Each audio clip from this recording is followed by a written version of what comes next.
up, drop for 5. There you go. There you go.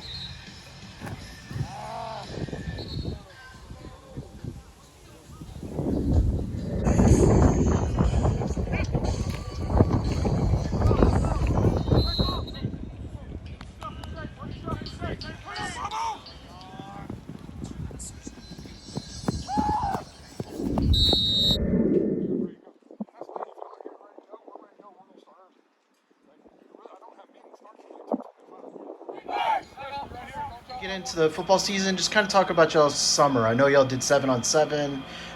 Y'all had strength and conditioning camp. Yeah, we had we had our 7-on-7 league we host here.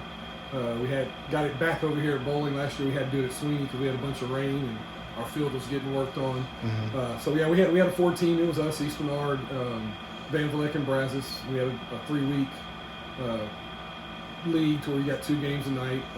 Played each team twice. Thought it went well. Got our kids. We really do it for the secondary work, and with the new defense coordinator coming in and all that kind of stuff, it helped. I think it helped us. We worked a lot during the spring, and then ran into 7-on-7, and now we're hitting it full go, and hopefully it's going to be ready by the time we play our first football game.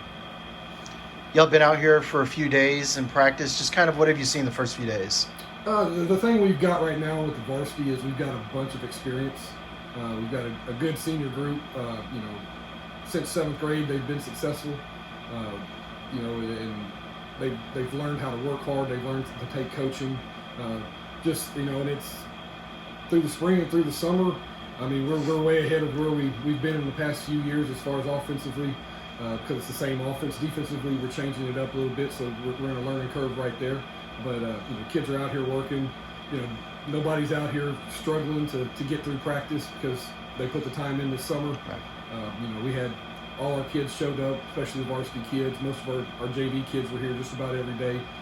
So it makes the 2-a-days practice or the August 1st practice a whole lot easier Right. when you show up in shape. You mentioned a good group of seniors. Just kind of talk about the returners that you have coming back. Offensive line wise, we're replacing, and it's going to be it's a big hole, but Right. Jesse Huddleston. Right. That's the only guy we're replacing on the offensive line.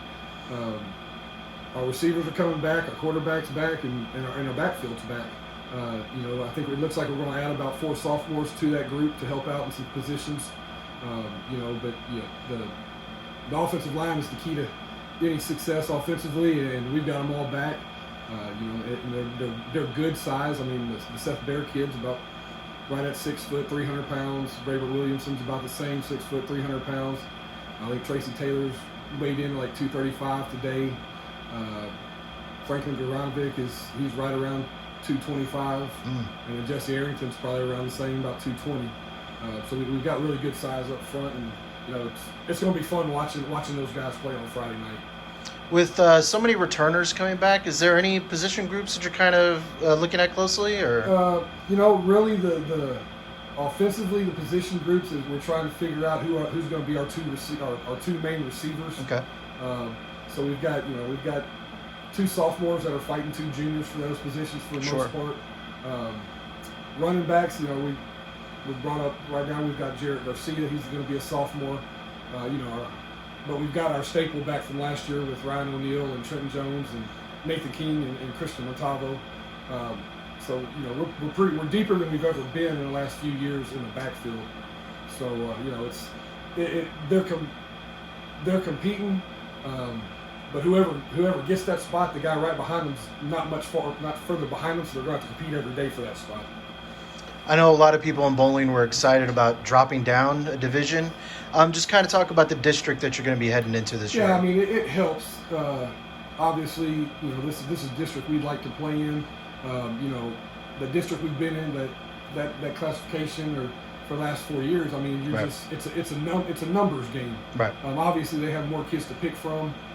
In some cases, you got to think some of those teams we were playing had 75 more boys to pick from. And you can definitely see it on the sidelines with the numbers. We're trotting out there with 27, 28, and they've got upwards of 40. And I thought we played well with all those guys until, you get to the middle of the third quarter and, you got Right. basically about 14, 15 guys that are playing nonstop. And so it just wears you down. Would be, it's going to be more even. It'll be even, this year because everybody in our district's got about the same numbers as us.